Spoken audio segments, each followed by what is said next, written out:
கைய குடு, கைய குடு. பவியவே இப்படி ரெடி பண்ணிருக்கனா, உன்னை கட்டிக்க போறவன் ரொம்ப லக்கி டிடி. ஐயோ, நான் கட்டிக்கணும்னு நினைச்சதே உன்னதான மாம்ச. எனக்கு ஏன் இந்த சோதனை எல்லாம்? கடவுளே.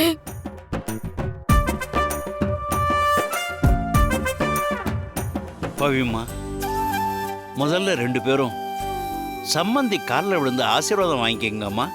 அதுக்கு முன்னாடி உங்ககிட்ட தான் தாத்தா ஆசீர்வாதம் வாங்கணும். நீங்க தான் வயசுல பெரியவங்க. பரவாயில்லம்மா, நீங்க முதல்ல அவங்க கிட்ட ஆசீர்வாதம் வாங்கினாதான் சரியா இருக்கும். அது பவி விருப்பப்பட்டதாவே இருக்கட்டுமே, அதையே நீங்க வேணான்னு சொல்றீங்க? அதானே, இதெல்லாம் மனசுல வச்சுக்கிட்டு இதுக்கும் ரிவீட் அடிப்பா. என்ன சம்சாரம் ஏதோ சொல்றாங்க போல் இருக்கு. உங்ககிட்ட ஆசீர்வாதம் வாங்குறது தான் சம்பிரதாயம்னு சொல்றாங்க. ஓ, அம்மாவே சொல்லிட்டாங்கன்னா அதுக்கு மறு பேச்சே கிடையாது. வா பவி, தாத்தா கிட்ட ஆசீர்வாதம் வாங்கலாம். நல்லா இருக்குமா, நல்லா இருக்கு. கடவுள் துணை எப்பவும் இருக்குமா. மா, பொதுவா 16 பெற்று பெருவாழ்வு வாழணும்னு ஆசீர்வாதம் பண்ணுவாங்க. ஆனா தாத்தாவுக்கு அந்த அளவுக்கெல்லாம் பேராசை கிடையாதுமா. என்னோட ஆசையெல்லாம் உன்ன மாதிரி குணமான ஒரு கொள்ளு பேத்தியும் மாப்பிள்ளை மாதிரி ஒரு அழகான கொள்ளு பேரனும் பெத்து கொடுத்தா போதும்மா.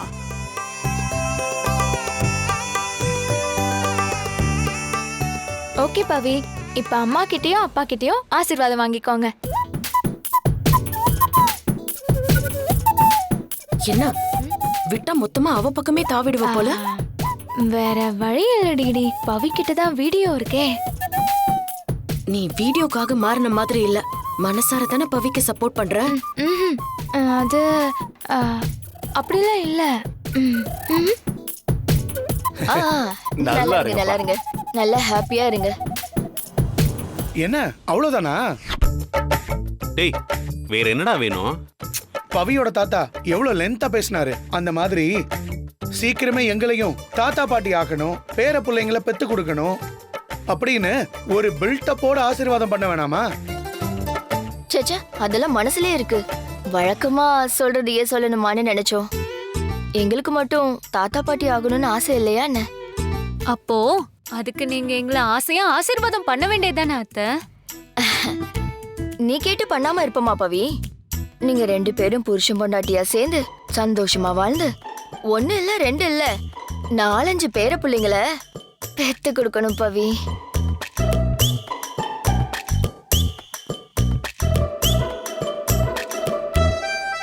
நானும் இவரும் ஆசையோட அந்த பேர பிள்ளைங்களோட கொஞ்சம் விளையாடணும். போதுமாமா? அப்புறம் என்ன, வா பவி போலாம். ஏய் அர்ஜுன், ஊருக்கு கிளம்புற மாதிரி வா போலான்னு கிளம்பிட்ட. பின்ன முதல்ல நீ போ, பவி பின்னாடி வருவா. ஆமால, அன்னைக்கே இப்படிதான் அனுப்பி வச்சீங்க, நான் மறந்துட்டேன், சாரி. வா அர்ஜுன் போலாம். வா வா. டேய், நீங்க எங்கடா கிளம்புறீங்க? அர்ஜுன் ரூம்ல டிராப் பண்ணாதான்.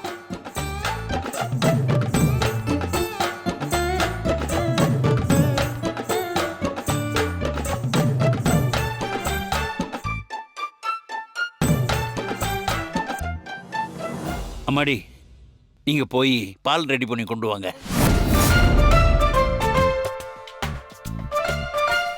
சரிங்க, நாங்க போய் பால் ரெடி பண்ணி எடுத்துட்டு வந்துடுறோம். இரு பவி, வந்துடுறோம்.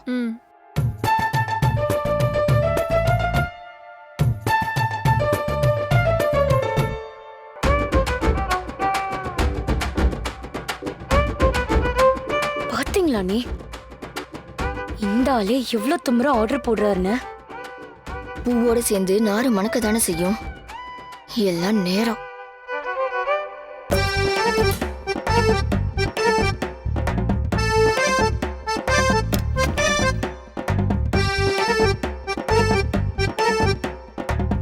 சம்மந்தியம்மா ஆடை ரொம்ப தன்மையா மாறிட்டாங்க. ரொம்ப ஆச்சரியமா இருக்கு. பவி, இனி இந்த வீட்டில் உனக்கு எந்த குறையும் வராதுமா. நான் கும்பிடுற சாமி என்னை கைவிடலம்மா.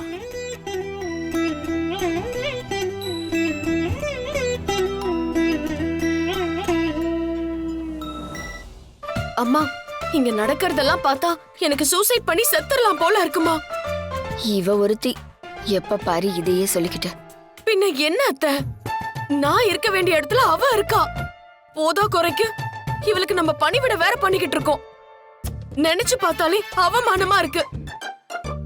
ஏ டிடி, என்னமோ உனக்கு மட்டும்தான் பிடிக்காத மாதிரி பேசுற. நாங்களும் பல்ல கடிச்சிட்டு தானே இதெல்லாம் பண்றோம். பண்ணி தானே ஆகணும், இல்லனா பவி வீடியோவை ரிலீஸ் பண்ணிடுவாளே. போட்ட பிளான சக்சஸ் தான் பண்ண முடியல. அட்லீஸ்ட் அத பத்தி பேசாமையாச்சும் இருந்திருக்கணும். நீங்க உளறி கொட்டினீங்க, ஆனா பவி அத உங்களுக்கு எதிராவே திருப்பி விட்டுட்டா. உங்களுக்கு எதிராவா? அப்போ நீ எங்கால் இல்லையா? அது ஒரு ஃப்ளோல வந்துருச்சு டிடி. நடந்து முடிஞ்சதை பேசி ஒரு பிரயோஜனமும் இல்ல. இனிமே நடக்க போறத பத்தி மட்டும் பேசுவோம். இனி நடக்க என்ன இருக்கு? ஆனா ஃபர்ஸ்ட் நைட் இனிமே தானே நடக்கணும். அதை எப்படியாச்சும் தடுத்து நிறுத்துவோம். நீ என்னம்மா சொல்ற? இந்த பவித்ராவை தடுக்க நம்மளால முடியுமா? முடியுமே. அண்ணி இன்னொரு தடவை நெஞ்சுவலி வர மாதிரி ஆக்டிங் போட்டா எப்படி ஃபர்ஸ்ட் நைட் நடக்கும்? ஆளப்பாரு, ஏற்கனவே நான் போட்ட ஆக்டிங்ல தான் அவ ஆபரேஷன் பண்ணி என்ன கொல்ல பார்த்தா. மறுபடியும் நான் இந்த ஆட்டத்துக்கெல்லாம் வரல. எனக்காக செய்ய மாட்டீங்களா அத்தை? உனக்கு வேணும்னா நீயும் உங்க அம்மாவும் நெஞ்ச புடிச்சிட்டு நடிங்க. என்ன ஆள விடுங்க. என்னால திரும்ப ஹாஸ்பிட்டல் பக்கம்லாம் அலைய முடியாது. அப்போ இதை விட வேற ஆப்ஷனே இல்லையா? ஏன் இல்ல?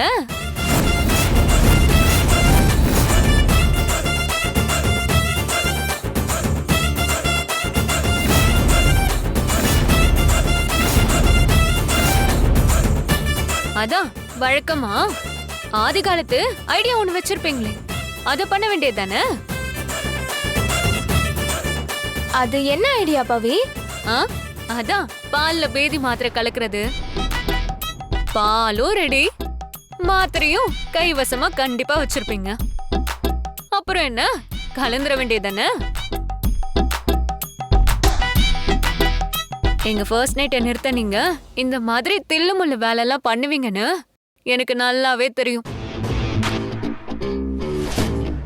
அப்படி ஏதாச்சும் செஞ்சா நான் என்ன செய்வேன்னு உங்களுக்கும் தெரியும்ல.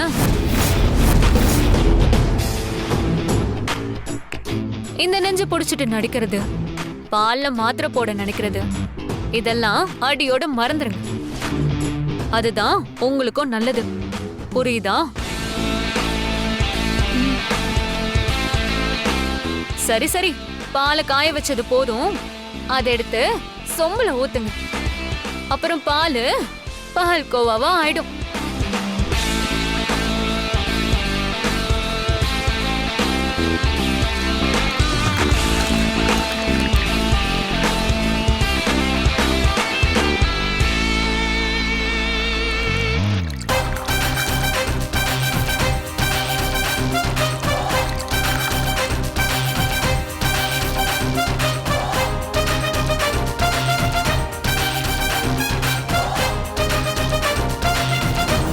தொண பொண்ணுங்களா, என்ன பாக்குற? உங்களை தாண்டி. டியா? ஆமாடி டிடி.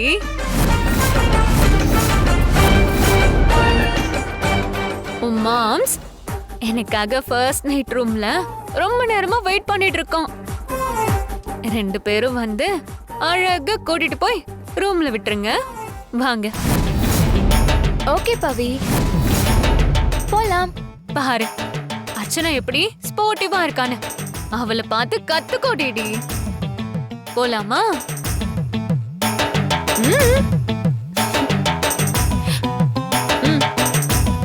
போலாம்.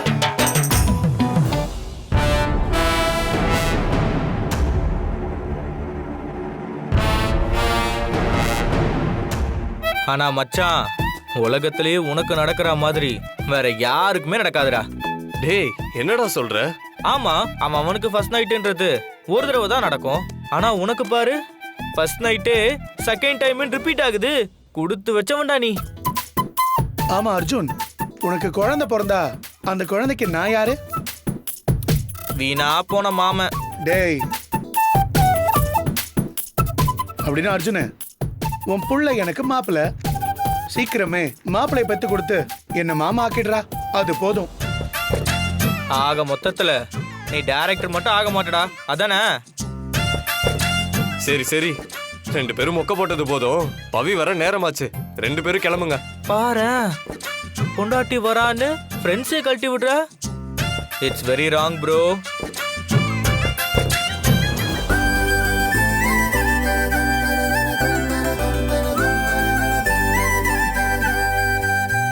இதோ பவியே வந்துட்டாலே, கூடவே டிடி அர்ச்சனாலாம் வராங்க. டேய், இப்ப எதுக்கு நீ கமெண்ட் எல்லாம் கொடுத்துட்டு இருக்க? சும்மா ஒரு பில்டப். ஒன்னும் தேவையில்ல. என்ன பவி, அர்ஜுனை பார்க்காம தரைய பார்த்துட்டு இருக்க? இது வெக்கம் நந்து. அடேங்கப்பா, பவி உனக்கு வெக்கமெல்லாம் வருமா? சரி சரி, இப்படியே பேசிட்டு மொக்க போட்டுட்டு இருந்தா ஃபர்ஸ்ட் நைட் ரூமே விடிஞ்சிரும். நாம கிளம்பலாம், வா போலாம். டிடி, உன் வயிறு எரியுற ஸ்மெல்லு வெளியே வரைக்கும் வருது. வா போலாம்.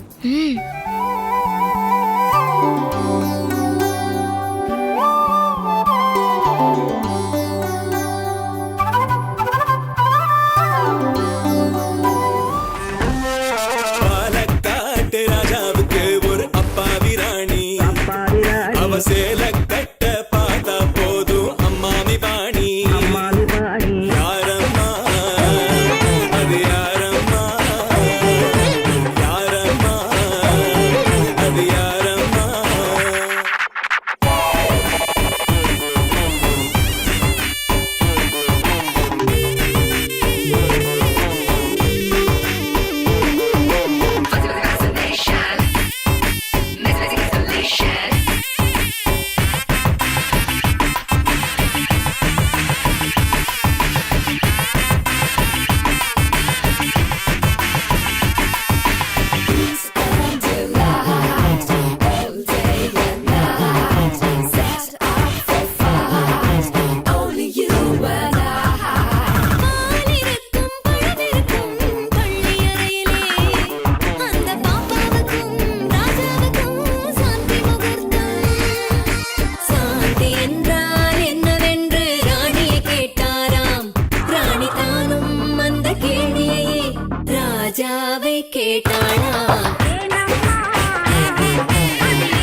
அவர் படித்த புத்தகத்தில் சாந்தி இல்லையே, இந்த அனுபவத்தை சொல்லித்தர பள்ளி இல்லையே. கவிதை எனும் கலைகளிலும் பழக்கமில்லையே, அவர் காதலிக்க நேற்று வரை ஒருத்தி இல்லையே.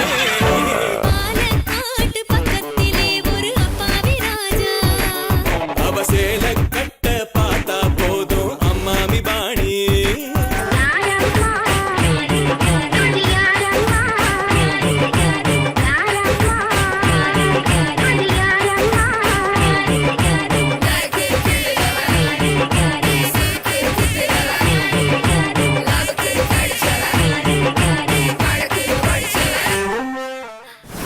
ஐயோ!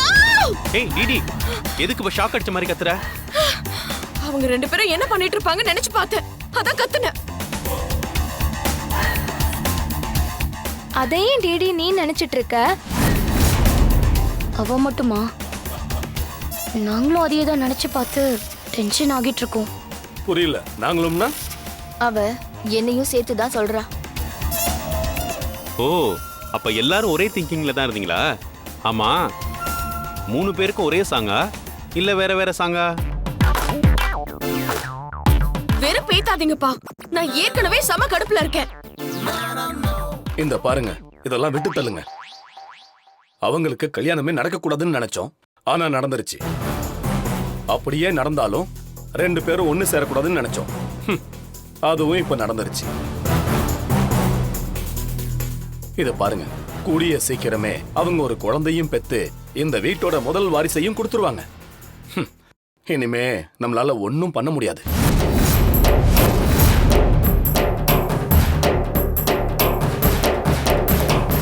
என்ன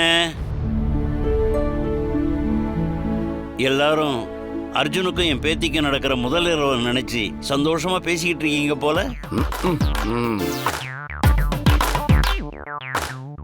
இந்த ஆளு வேற நிலைமை புரியாம பேசிக்கிட்டு. சரி சரி, நான் வரேன். ஏமா, அவங்க ஃபர்ஸ்ட் நைட் நேரம் ஸ்டார்ட் ஆயிருக்கோம்ல?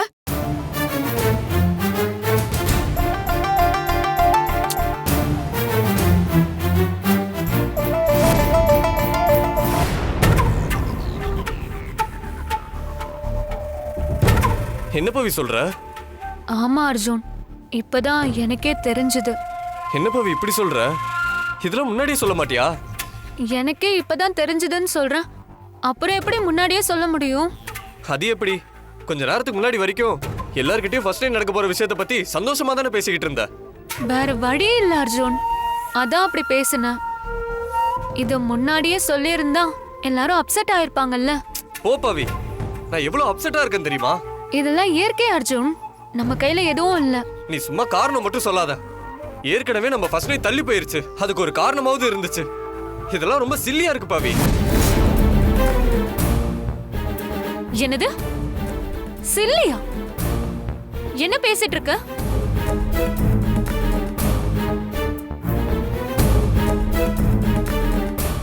ஒரு பொண்ணுக்கு தான் தெரியும் பீரியட்ஸ்ன்றது எவ்வளவு பெரிய விஷயம்னு. என்னமோ சில்லின்னு அசால்ட்டா சொல்ற. ஃபாரின்ல போய் படிச்சா மட்டும் போதுமா அர்ஜுன்? இதெல்லாம் உனக்கு யாருமே சொல்லி தரவே இல்லையா?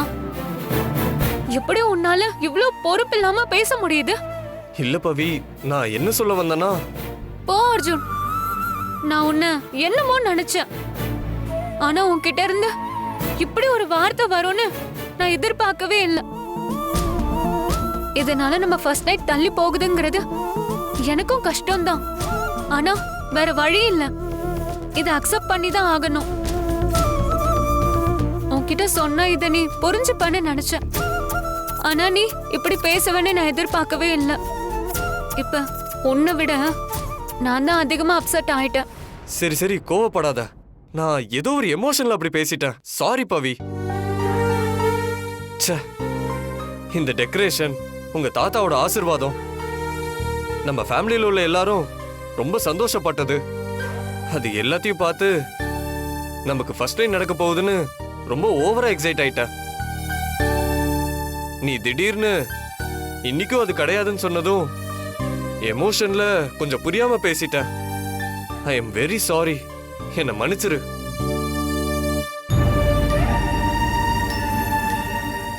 இப்ப என்ன, இன்னைக்கு இல்லனா ஒரு வாரம் கழிச்சு நம்ம ஃபர்ஸ்ட் நைட் வச்சுக்கலாம். விடு, டைம் ஆயிடுச்சு. நான் கீழே படுத்துக்கிறேன், நீ பெட்ல படுத்துக்கோ. இல்ல அர்ஜுன், நீ பெட்ல படு, நான் கீழே படுத்துக்கிறேன்.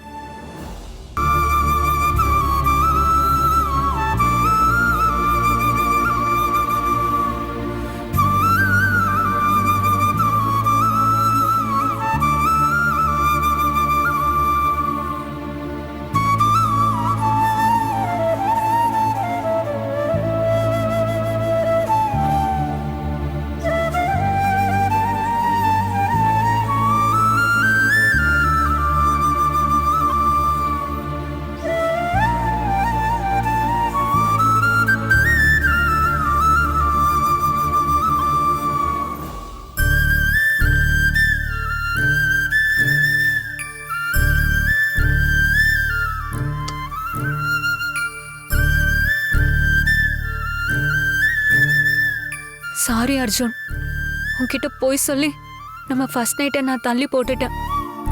இது மனசுக்கு உறுத்தலா இருந்தாலும் இதுதான் சரின்னு எனக்கு தோணுது. இப்ப கூட நம்ம வீட்ல உள்ளவங்க என்ன முழுசா ஏத்துக்கல அர்ஜுன். அவங்க எல்லாரும் என் மிரட்டலுக்கு பயந்துதான் அப்படி நடந்துக்கிறாங்க. இந்த பயம் பாசமா மாறும்போதுதான் என்ன உண்மையாவே மனசார அவங்க மருமகளா ஏத்துப்பாங்க. ஆனா எனக்கு அந்த நம்பிக்கை இருக்கு அர்ஜுன். சீக்கிரமே இவங்க எல்லாரும் என்ன புரிஞ்சுக்கிட்டு என் பக்கம் வருவாங்க. அன்னைக்கு மனசுல முழு சந்தோஷத்தோட நம்ம முதலிரவு நடக்கும். என்ன மன்னிச்சிரு அர்ஜுன்.